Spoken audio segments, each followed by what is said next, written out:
while the eager conversation. Please respect my perfect morning. I'm not here yet, I'm just floating in between the stars.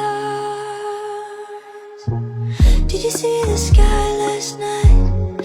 Jupiter, I can hear them shining like. Sa ngayon, ay gagawa tayo ng isang drawing from traditional art to digital art gamit itong drawing tablet ng XP Pen. Hey, let's go!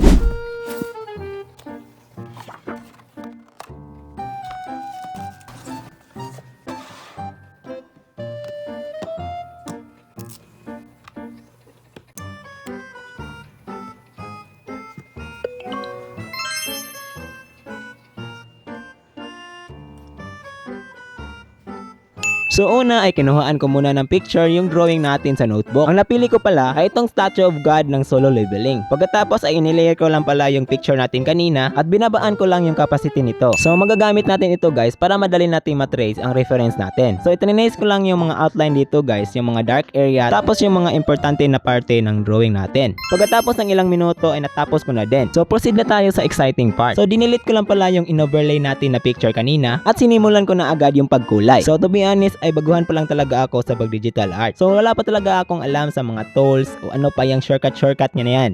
So nakatry naman talaga ako kaso sobrang tagal na nga nun. Dahil cellphone nga lang yung available ko na device, ay daliri lang talaga yung ginagamit ko pang drawing. Lalong-lalo na pagpawisin yung kamay mo, ghost touch talaga malala. At sa ngayon nga guys ay nasubukan ko din itong drawing tablet ng XP Pen. Kaya sobrang dali na lang talaga mag-digital art dito guys. Dahil sobrang comfortable lang talaga sa kamay. At itong stylus pen din nila guys ay parang nakalutang lang din sa mismong drawing tablet. Meron din sila mga feature guys gaya ng mga shortcut keys kaya mas lalo pang mapadali ang trabaho mo. Base sa experience ko nga guys ay sobrang nai-enjoy ko talaga ang paggamit dito, lalong-lalo na sa pag-add ko ng mga details ay sobrang dali na lang talaga. To be honest ay nanibago talaga ako nung una dahil hindi ko pa kasi masyadong kontrolado, lalong-lalo na dahil baguhan pa talaga ako. Pero mga ilang minuto nga ay nakuha ko na din. So sobrang dami talagang benefits na makuha mo dito guys dahil di lang kasi siya nagbibigay ng magandang experience kundi mas mapa-improve pa yung drawing skills mo dito.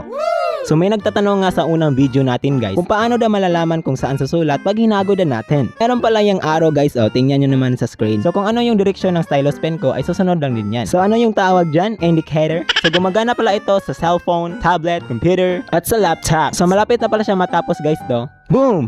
Magic! Natapos na. So tignan natin yung result. So gumuhit din ako ng background guys no. At hindi ko na lang pinakita yung proseso. Pero ito siya guys Hey!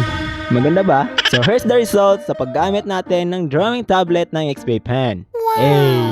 May pa-transition pa. So sa mga magagaling mag-digital art dyan, ay pakitaan nyo naman ako sa mga gawa nyo. At syempre kung nangarap ka maging isang digital artist o kung gusto mo mapadali ang pag-digital drawing mo, ay mai-recommend ko talaga ang drawing tablet na ito. So kung gusto mo din magkaroon ng ganito guys, ay ilalagay ko yung link dyan sa yellow basket o dyan sa comment section. Bye bye!